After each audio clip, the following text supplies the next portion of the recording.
So let's talk about what is the difference between being in a cult and being in a narcissistic relationship. Thoughts? Well, my answer is that other than size and scale, nothing. So let's talk about the ways that a narcissistic relationship and a cult can feel very, very similar. Number one, listen, pretty much almost without exception, cult leaders are either psychopathic, sociopathic, malignant communal narcissists, or just have a general communal dark tetrad situation going on. Exploitative, narcissistic, psychopathic, sadistic. And that communal narcissistic piece, that being a savior, getting their validation from that idea, drives a conviction in them that these are people who actually truly believe that they're doing the right thing, that is good for the world. At a delusional level, they believe it. And they shut down any evidence to the contrary.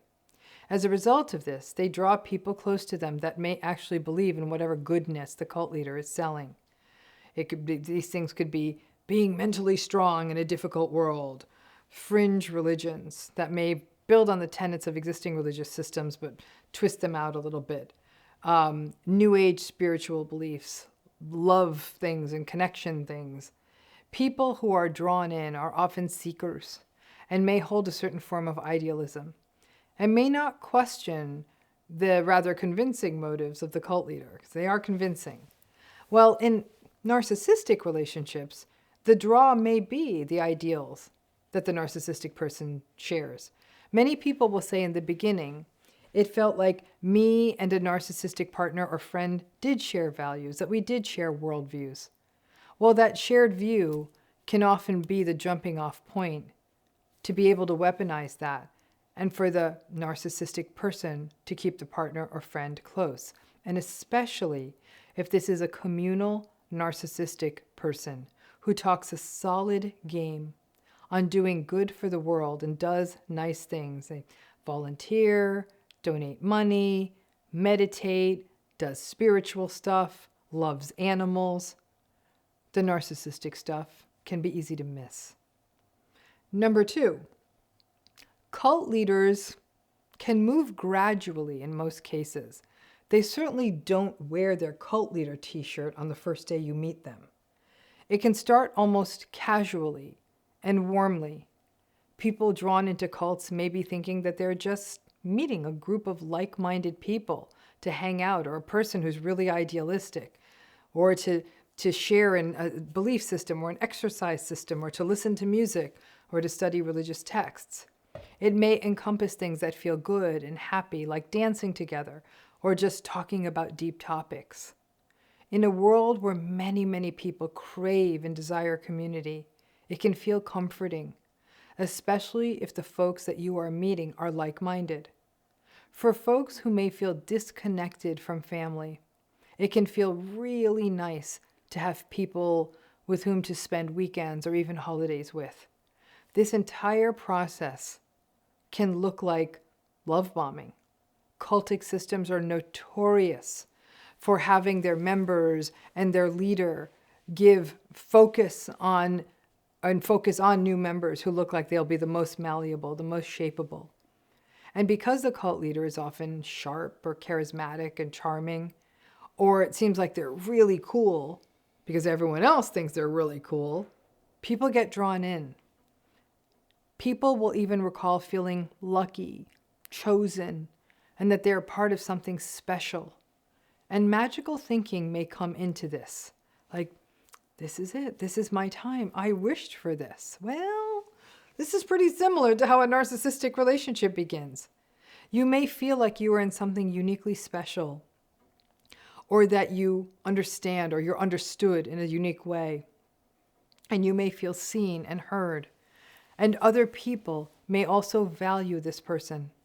While narcissistic relationships can move fast, they can also move slow, in that you may not see the toxic stuff, the toxic patterns and the toxic behavior for a while. It's as though once the narcissistic person feels like they've got you, that they've locked you down For example, you move in, or you get engaged, or you go Instagram official, or you proclaim your I love yous, or you move someplace else to live near them, or you get married, or somebody gets pregnant, or you purchase a home together, or you become roommates. That's when the wheels come off. And by then, you may be so confused and not understand what the hell is going on. In cults, people may feel uniquely understood for a moment in time, even if they never speak directly to the cult leader. In narcissistic relationships, love bombing may not be extravagant, but it may be someone saying something that is healing or soothes a core wound. Hearing that you're smart after a lifetime of hearing you're not, or being told like the world doesn't get you, or I can't believe nobody has ever seen how amazing you are, that kind of thing. Number 3, both of these things, they overtake your life. Cults, by definition, are meant to isolate, and that primarily happens through time and overtime. More meetings, more time, more gatherings, more time. They may ask you for money. You may be asked to move in or move away for them. And that may even feel special, that you get to live where everyone else lives and that you're being brought into an inner circle. And all of this sets a person up for isolation. There is no dissenting voice. Cultic systems will not allow a person to maintain their former life. Friends, family, even colleagues are all viewed as a threat and framed as people who hold you back. That encroachment on your life and that isolation, that's a signature of many narcissistic relationships. My own therapist wisely said to me years ago, after I had navigated a narcissistic situation and got out, that the hardest part is going to be almost not getting unsettled about all that empty real estate in my mind that the rumination used to fill. Narcissistic relationships overtake a life because you're confused, you're ruminating, you're trying to mind read. If it's a high control relationships, your comings and goings may be highly controlled. And even if it's not, just trying to get it right and do it right can take all of your time. In a narcissistic relationship, anyone the narcissistic person perceives as either seeing them or who is not their ally, you will be cut off from them in subtle ways. The narcissist may say to you, your sister says some shady stuff about you, or your family seems to think that you're some kind of servant, or why do you follow that person on social media? Or your friends just want to bring you down to their level. There's a reason that they're all still single. One day, just as in a cult, you look up, and many, if not all of your supports may be gone, or you have been out of touch, or you no longer trust them. Isolation is a tremendous tool of manipulation. Manipulation and gaslighting do not work if you have support around you. Number 4, because all of this is leading to control. A cult leader may dictate how you dress. They may call for uniforms, plain clothing, everyone dressing the same, may be encouraged to dress in a sexualized way or in a not sexualized way or in a way or style that they mandate. Control in these systems means the stripping away of individual identity. They may even change people's names. And controlling appearance is a key way to do that. It's also a way of taking away autonomy and identity. Other bodily functions get controlled too. Cults often control sleep, making people stay up for mandatory activities that are meant to be tests of loyalty and commitment, sometimes interfering with the amount of sleep people get. When we have less sleep, our minds don't work well, and we are more controllable. Cultic systems control activity.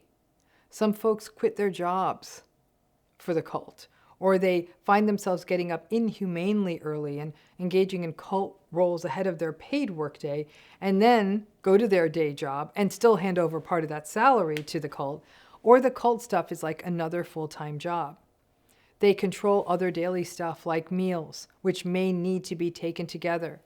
They may everyone eating the same thing or follow strict dietary rules.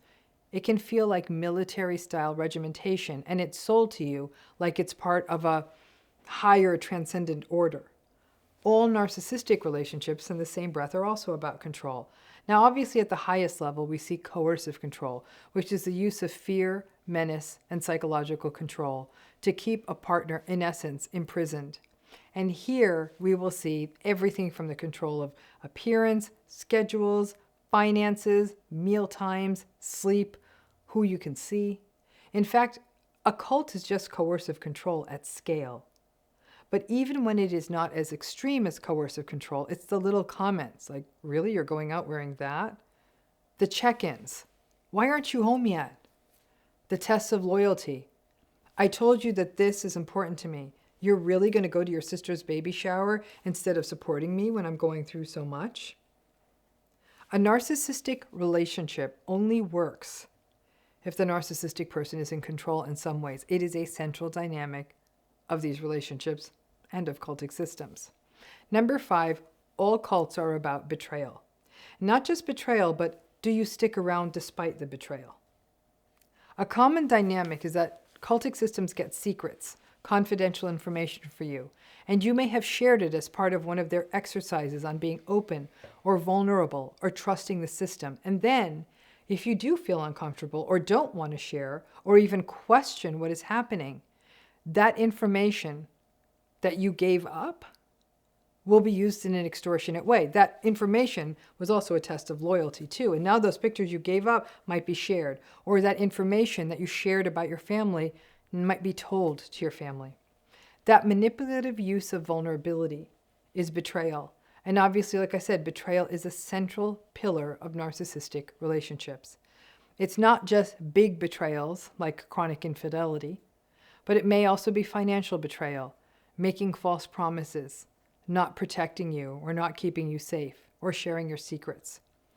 When this happens, interestingly enough, people who have been betrayed can sometimes feel complicit and even partly to blame in these relationships, which makes people feel even more stuck. And number 6, then there is the discard dynamic. Cults devalue. Once they got you, then you become like everyone else in the cultic system and typically have to earn your place in it. Now, in order to stay in the system that now means something to you, that may mean taking expensive classes, spending money, and using any influence you have in the world to benefit the cultic system. And if you can't do those things, well, then you're just a worker bee. Because once they got you, you stop being interesting. They no longer have to recruit you. And the cult leader will lose interest unless you can bring something new to the table. They may become distant, cold, demanding. You're no longer special. You're expected to go along. And if you actually speak out, you will be isolated and punished and gaslighted to the highest level. You'll be cast off, dismissed, invalidated. And if you try to leave, in some cases there'll be physical violence. In others, people may not have the financial means to leave, and many people may feel so confused since they feel that they did this to themselves. But deep psychological control. When you were once, where you were once chosen by the system, now you're being told you're damaged, that no one else would want you. If your family cared, they would have come for you. These systems manipulate, gaslight, and twist your reality. People stay in them sometimes because they don't know where else to go. People in cultic systems give up their identities, their dreams, their connections until they're pretty much fully merged with the cult and its leader, or can manage to find a way out. So it can be quite similar, especially to a more severe narcissistic relationship, and maybe not as structured, but the devalue does happen once you're in, once they got you. And at that point, you are what I call locked supply, and the novelty can wear off for the narcissistic person. If you do share your discontent with the relationship, again, you'll be gaslighted or called out as selfish, unreasonable, demanding, needy, or out of touch with reality. And just as people are trauma bonded in narcissistic relationships, they're also trauma bonded in cults because of the vacillation, the highs, the lows, the confusing narratives, the justifications. And all of that can make leaving such a system feel difficult. And in some cases, the threat of post-separation abuse and the sense of aloneness and the lack of support can keep people stuck out of fear and isolation. The love bombing, telling you you're special, isolating you, then controlling you, pushing physical boundaries, making you feel lucky to be chosen, then discarding you, then hoovering you back, using flying monkeys, gaslighting, emotional control, rewriting reality, the trauma, the confusion, the loss of self. It's the same thing. People will often give over the best of themselves to a cultic system. Their time, their money, their knowledge or skills, and give up on supports, friends, and careers. The same thing happens in many narcissistic relationships. How many of you supported a narcissistic partner in setting up and running their business just to have them cut you out once it succeeded? It's a similar dynamic. Listen, a relationship with a narcissistic person is like being in a cult of two. And sometimes there are more members, cults of 4 or 5 or 6, family, friends, even your people who have been indoctrinated into that system too. We don't tend to call marriages, relationships, friendships, or families cults. But when the dynamics are narcissistic, again, it's just a small cult, I suppose, with all the same dynamics, and can help people not only have more empathy for those who have been pulled into cultic systems, but to also have more empathy for yourself. There was a system of control around you that was sold as something that is good for you, a system of isolation that cut you off from reality, a system of betrayal that made you believe that you were complicit in the whole thing, a system of shame because you were made to believe that you were damaged or broken, and holding on to these beliefs would be the only way you could remain connected to sometimes the only social connections you still had. And for this reason, people who are wise and smart and empathic and compassionate often get pulled into cultic systems and into narcissistic relationships. Listen, most people don't walk around saying, hey, I'm in a cult, even when they're in a cult, certainly, but certainly not when they're in a narcissistic relationship or from a narcissistic family. But many people are living through a similar emotional devastation. If someone tries to control your mind, your body, your time, and your connections, that's abuse. The healing may be difficult, but it's possible. And I must say, I have watched so many people who have been in cultic systems, who have been in narcissistic relationships, and who have been in both, not only find a way out, but a way back to themselves. It happens. And I guess the bigger question a lot of people have is, how can we prevent this from happening in the first place? Having supports, not allowing ourselves to be wedged from them, moving slowly in our relationships, trusting our bodies, never trusting someone who says that they have all the answers, knowing how the dynamics in these relationships work, questioning systems that ask you to sacrifice yourself for a larger cause, and also remaining compassionate with yourself. The drive to belong, the drive to connect, it's a very powerful one, and is the same reason that people get stuck in narcissistic relationships. So sometimes it is the very best, idealistic, and most loving part of us that gets us stuck in the darkest places. Keep that light within you on, because you're going to need it to navigate out. Thanks again.